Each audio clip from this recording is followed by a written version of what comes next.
Regarde ce que j'ai retrouvé dans ma bibliothèque. Ce petit rapport du groupe géopolitique de la CIA qui a été publié en 2005-2006 et qui concerne quoi? Eh ben, l'année 2020. Donc j'ai repris la lecture de ce bouquin que j'avais laissé complètement en plan parce que j'avoue que le monde qu'ils nous décrivent, il ne me rassure pas, il ne m'enchante pas du tout. Et j'ai trouvé quelque chose de très intéressant.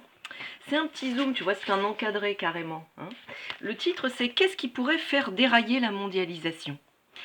Le processus de mondialisation, si puissant soit-il, pourrait connaître un ralentissement notable ou même un coup d'arrêt. Hormis un conflit planétaire majeur que nous jugeons improbable, une pandémie serait l'autre événement de grande échelle qui, selon nous, pourrait stopper ce processus. Toutefois, d'autres événements catastrophiques comme des attaques terroristes seraient susceptibles de le ralentir.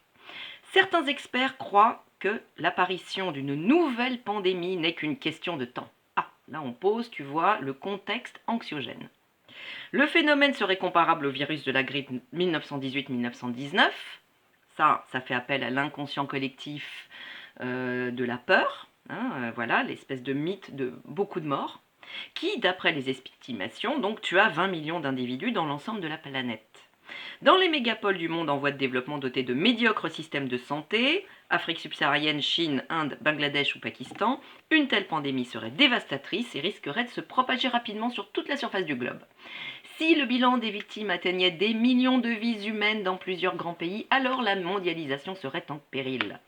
La propagation de la maladie mettrait un terme aux voyages internationaux et au commerce mondial sur une longue période. Elle forcerait les gouvernements à dépenser d'énormes ressources dans des structures de santé publique dépassées par la situation. À cet égard, nous soulignons un aspect positif, c'est la réaction contre le SRAS qui a montré que la vigilance internationale et les mécanismes de contrôle étaient de plus en plus aptes à contenir ces maladies. De même, les nouveaux développements des biotechnologies recèlent l'assurance d'amélioration durable. Bon, ça c'est le contexte. C'est intéressant. Pour eux, pour ce groupe de géopoliticiens de la CIA, eh bien, les risques de voir la mondialisation freiner, voire gripper, voire dérailler, ce ne sont que des risques de type soit attentat terroriste, soit pandémie. C'est-à-dire que même pas, il est imaginé à un moment donné qu'il y ait simplement une décision des États souverains et des peuples de ne plus faire de la mondialisation, de changer le modèle économique. C'est intéressant quand même. Premier aparté. Donc, moi, ça m'a intéressé ce petit article, tu vois, ça m'a fait cogiter pendant 3 semaines. Pourquoi ? Parce que il est posé ce contexte de pandémie en 2004, 2005, 2006 à peu près. Je n'ai pas les dates exactes, je sais la parution du bouquin, mais quand est-ce qu'ils ont fait le rapport, j'en sais rien. 2 ans, 3 ans avant, peu importe. En tout cas, il va se poser ce contexte anxiogène de pandémie. Ce mot va être posé. Or, je trouve dans le dernier Néo Santé, super revue à laquelle je viens de me réabonner, revue internationale de santé globale, je viens de recevoir le numéro 100 dédié intégralement au Covid-19 et pour cause, Yves Razir est donc le rédacteur en chef et le concepteur de cette revue. Depuis le début de ce qu'il appelle la crise du Corona Circus, lui, son axe, effectivement, son angle d'attaque, entre guillemets, c'est de dire qu'il n'y a pas de pandémie. Il part comme moi, depuis le début, lui et moi, on n'y croit pas. Voilà. Dans ce journal, cette revue qui est extrêmement bien sourcée, ce sont des journalistes scientifiques, moi je considère que ce sont des journalistes scientifiques, en tout cas ils sont experts de la santé globale, et de la médecine, de la santé dans le monde entier. Il y a je vais te lire ce petit passage. Bill Gates avait lancé l'alerte lors d'une conférence sur la sécurité en février 2017 à Munich. La deuxième fortune mondiale, très engagée dans le financement des vaccins à travers le monde via sa fondation, ne cesse d'appeler les dirigeants à investir dans la recherche vaccinale pour se préparer à une pandémie qui pourrait faire 30 millions de morts en un an. Voilà.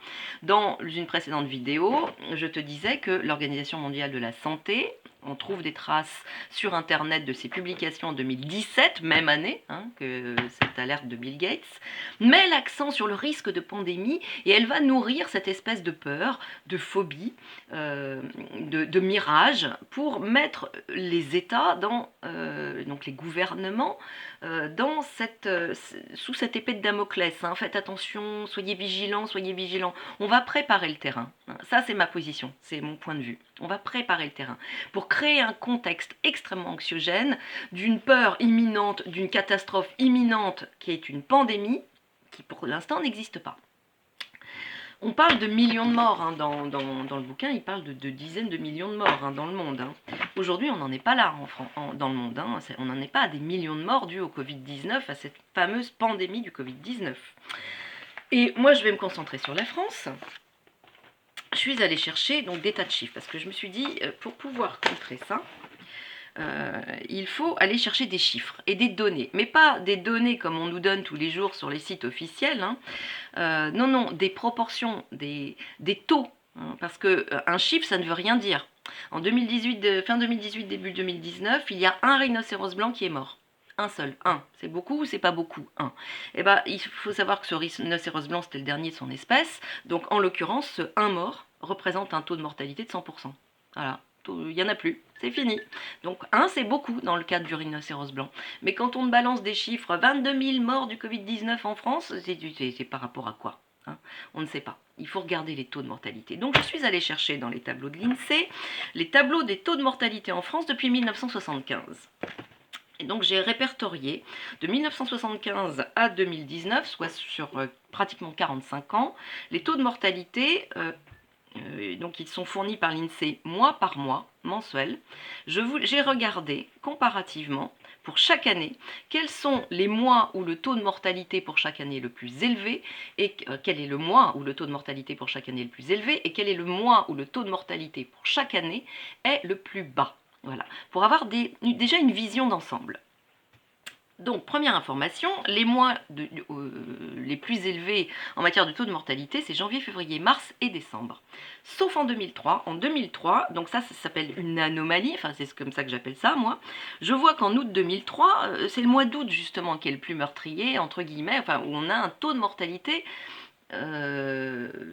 élevé, c'est le plus élevé de toute l'année 2003. Or, normalement, sur toutes les autres années, sur 45 ans, le mois d'août, c'est à 80-90% le mois où il y a le taux de mortalité le plus faible. Donc ça, c'est une anomalie tangible. Pourquoi août 2003? Eh bien tout simplement parce qu'il y a eu l'énorme canicule, une très grosse canicule avec beaucoup de morts en France en août 2003. Et on en a la preuve là, oui, en août 2003, on a un taux de mortalité de 11 pour 1000. Voilà, alors qu'en août 2002, c'est un taux de mortalité de 7,9 pour 1000, et en août 2004, c'est un taux de mortalité de 7,6 pour 1000, donc des taux faibles, entre guillemets, c'est les mois les plus faibles. Voilà. Ça, c'est une anomalie. On ne peut pas remettre en question l'impact de la canicule sur la mortalité, ça a amené une surmortalité ou une bizarrerie dans, normalement, la nature de la mortalité en France en fonction des saisons. Voilà. Donc après j'ai regardé, j'ai comparé tous ces mois, et j'ai regardé l'année où le taux de mortalité a été le plus élevé, que j'ai comparé au taux de mortalité à l'année où le taux de mortalité du mois le plus élevé est le plus faible proportionnellement à toutes ces données. Je ne sais pas si je suis claire, je crois que je ne suis pas claire, tu vas comprendre. Février 1978, c'est le mois... donc 1978, le mois de février est le plus, c'est là où on a le taux de mortalité le plus élevé, il est de 12,8 pour 1000. Comparativement, en janvier 2006, janvier 2007 et décembre 2014, qui sont aussi les mois correspondant à ces années où le taux de mortalité est le plus élevé, on a un taux de 9,4 pour 1000. Voilà, donc tu vois que en fonction des années, eh bien, le taux de mortalité le plus élevé, il n'est pas tout à fait pareil. Mais le delta, le différentiel entre 9,4 et 12,8, il est que de 3,4 pour 1000. C'est pas énorme. On n'est pas sur des 5 pour 1000 et 20 pour 1000. Ça se joue à très peu en fait. L'amplitude de 1975 à 2019 du taux de mortalité le plus élevé, cette amplitude, elle se situe entre 9,4 pour 1000 et 12,8 pour 1000, pas plus. Voilà. Pareil pour les taux les moins élevés, j'ai comparé les deux. Alors, août, c'est des mois d'août et septembre. Le moins élevé, c'est en août 2005. On a un taux de mortalité faible de 7,5 pour 1000. Et comparativement, septembre 1975, par contre, il est 9,7 pour 1000. C'est le plus bas de l'année, mais il est de 9,7 pour 1000, c'est-à-dire supérieur de 2,2 pour 1000 par rapport à août 2005. Donc ce sont des petites amplitudes. Voilà. Ça veut dire que les taux de mortalité en France, ils se situent dans ces zones-là, par rapport aux saisons. Il y a des saisons, hein, l'hiver et l'été. On n'a pas le même nombre de morts l'hiver et l'été en France. La saisonnalité. Voilà. Après, je suis allée voir quoi? Je suis allée voir les taux pour 2020 parce que l'INSEE me semble, je suis un peu en colère après l'INSEE parce que tu sais, l'INSEE s'est excusée platement d'avoir publié en mars, début avril 2020, des comparaisons entre les mois de mars 2020, mars 2019, mars 2018 en disant il n'y a pas de différence par rapport au mars 2018 et mars 2019. Pour nous, il n'y a pas de différence. Tollé, puisque ça vient contrecarrer la grande panique du Corona Circus, où il faut y croire qu'il y a une pandémie, qu'il y a des morts et que c'est dangereux. Donc ils se sont excusés, ils ont dit on est désolé en fait, parce que oui, il fallait voir le mois d'avril, etc. Enfin, je ne sais plus comment ils ont retourné le truc, mais c'était assez pitoyable, d'une part parce qu'on ne compare pas. C'est totalement absurde de comparer mois à mois les 2 années précédentes, hein, parce que je vais te donner un chiffre qui est quand même intéressant, tu vois. C'est janvier 2017, c'est pas très loin, janvier 2017. Le taux de mortalité en janvier 2017, il est de 12,2 pour 1000. Voilà. Donc on peut dire que c'est un taux un peu élevé. Mais il est plus faible que celui de janvier 1975 qui est de 12,5 pour 1000. Mais tu vois, il n'y a pas de grande différence en 45 ans. Hein. C'est toujours à peu près les mêmes données, à peu de choses près. On s'y retrouve. Donc, quand tu compares ton mois de mars à ton mois de mars, ça ne veut rien dire parce qu'il y a des années où c'est le mois de janvier qui est où le taux de mortalité est le plus élevé, et puis des années où c'est le mois de mars. Donc, tu ne peux pas comparer de mois à mois. C'est complètement fallacieux. Voilà. Donc, je suis allée chercher les taux de mortalité, moi, pour 2020, du coup, hein, l'année qui nous intéresse en cours. Janvier 2020, 10,2 pour 1000. Bon, rien d'extraordinaire, hein, des 10,2, 10,8, on en a plein. Hein. Février 2020, 9,7 pour 1000. Rien d'extraordinaire. Mars 2020, 11 pour 1000. Rien d'extraordinaire. Alors, le mois d'avril, jusqu'à hier, j'avais toujours pas les chiffres entre le 20 et le 31 et le 30 avril. Hein. L'INSEE n'a toujours pas publié.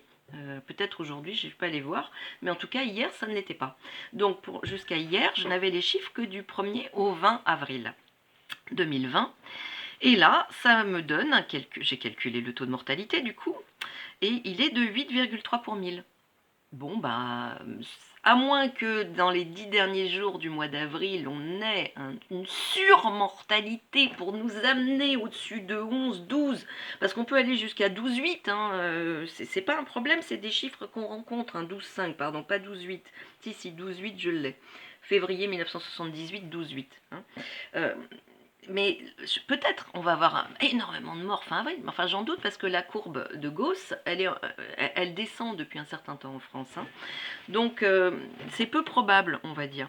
Donc on est dans des taux de mortalité tout à fait normal. Hein. Moi mon hypothèse, c'est pas une hypothèse, c'est un constat. Dans ma vidéo du 20 avril dernier, je te disais que sur le site de Worldometers, la ligne correspondante au nombre de décès dans le monde liés aux infections virales saisonnières, le chiffre donné était de 13 000 décès dans l'année, dans le monde, hein, depuis le 1er janvier. Hein. 13 000 et des bananes. Hein. Parce que, par contre, le nombre de décès du Covid-19, alors là, il était énorme. Ils ont vidé, hein, ils ont déplacé le nombre de morts dus aux infections virales saisonnières, tout s'est déplacé sur le Covid-19. Et quand je suis retournée voir le site Worldometers pour voir où on en était dans ces chiffres-là, eh bien cette ligne, elle a tout simplement disparu. Elle n'existe plus. Il n'y a même plus les 13 000 et quelques morts. Il n'y en a plus du tout. Parce que c'était dérangeant, parce que ça allait trop se voir. Peut-être qu'il y avait beaucoup d'affections, d'autres pathologies qui sont mises sur le dos du Covid-19.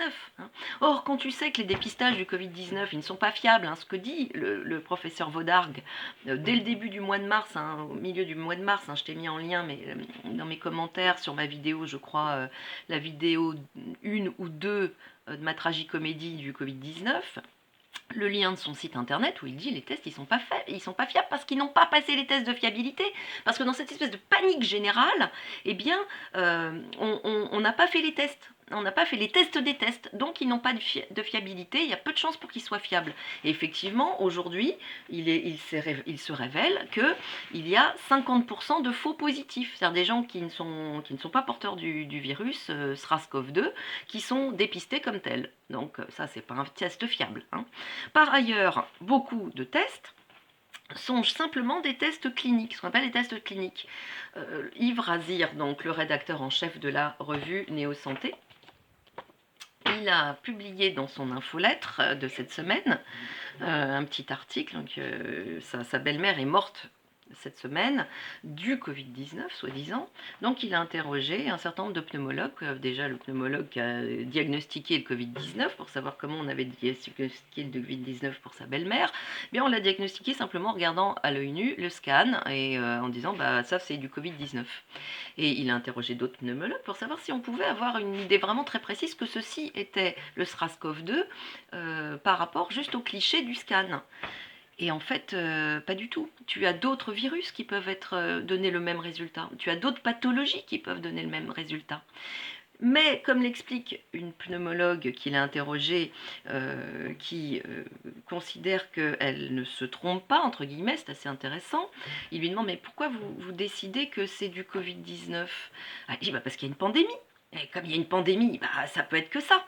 Hein, tu vois, donc elle affirme sans même comprendre là que son cerveau va effectuer ce qu'on appelle un biais cognitif, c'est-à-dire qu'elle est complètement dans l'illusion collective qu'il y a une pandémie, et parce qu'elle est dans cette illusion, elle ne remet même pas en question sa lecture.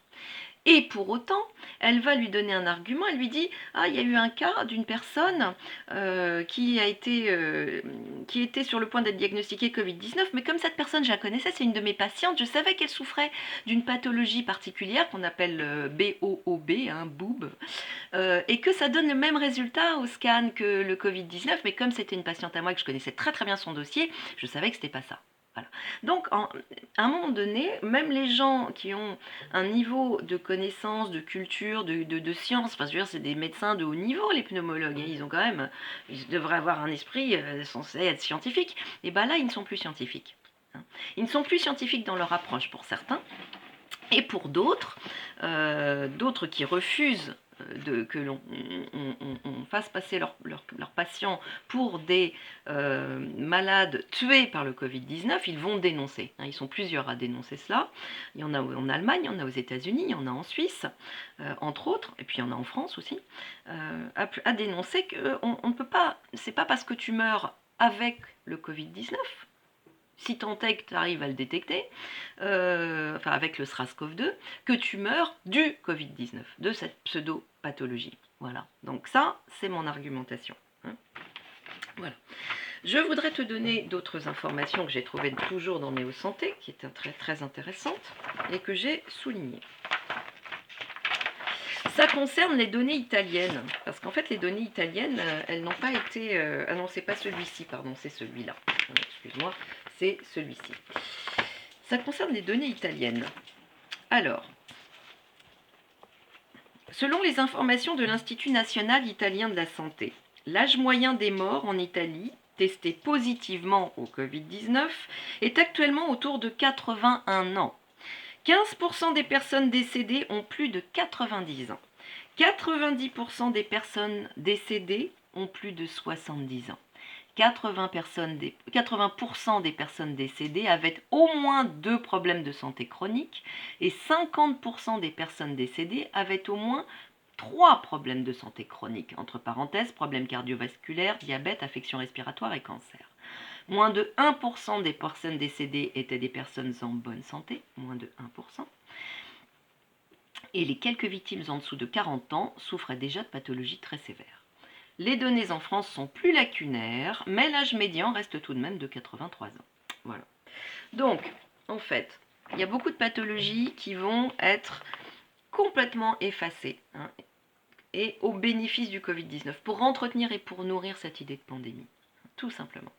Et puis on nous parle de la fameuse, donc l'article, il nous parle de grâce aux biotechnologies, on va pouvoir être sauvé. Hein. Et là, on est en train de nous vendre l'histoire du virus et Bill Gates. Il ne faut pas oublier que Bill Gates, aujourd'hui, il devient le principal financeur avec sa fondation de l'Organisation mondiale de la santé. Qui va mettre donc l'accent sur la vaccination. Donc ils ont tout intérêt, cette Organisation mondiale de la santé, qui n'est pas dédiée au bien des peuples et à la santé des peuples, mais bien qui est mouillée jusqu'au cou dans des conflits d'intérêts pour faire vivre Big Pharma et l'industrie vaccinale, à entretenir donc la peur et la croyance dans auprès des gouvernements pour leur faire croire qu'il y a une pandémie et que s'ils ne font rien, ils seront responsables de millions de morts. Donc tous nos gouvernements, on ne peut pas tant les accuser, si tu veux, c'est possible qu'ils aient été manipulés, comme c'est possible qu'ils aient été acteurs, j'en sais rien, je ne peux pas juger. Là, j'ai pas les données pour. Mais en tout cas, une chose est sûre, c'est que l'Organisation mondiale de la santé, elle est puissante, puisqu'elle est censée garantir des politiques, donner des grandes politiques de santé, qu'elle est complètement corrompue. Ça, c'est une certitude, parce que quand tu es financé à plus de 80% par des fondations et du Big Pharma vaccinal, tu n'es plus indépendant. Hein. C'est pas vrai. Donc elle a entretenu et nourri ce mythe depuis 2017 et même avant. Voilà, c'était tout ce que je voulais te dire pour aujourd'hui. J'aurais beaucoup de choses d'autres à te dire, mais après c'est trop long. Voilà, je te souhaite une bonne journée et je te mets en lien un certain nombre de données. Merci à toi.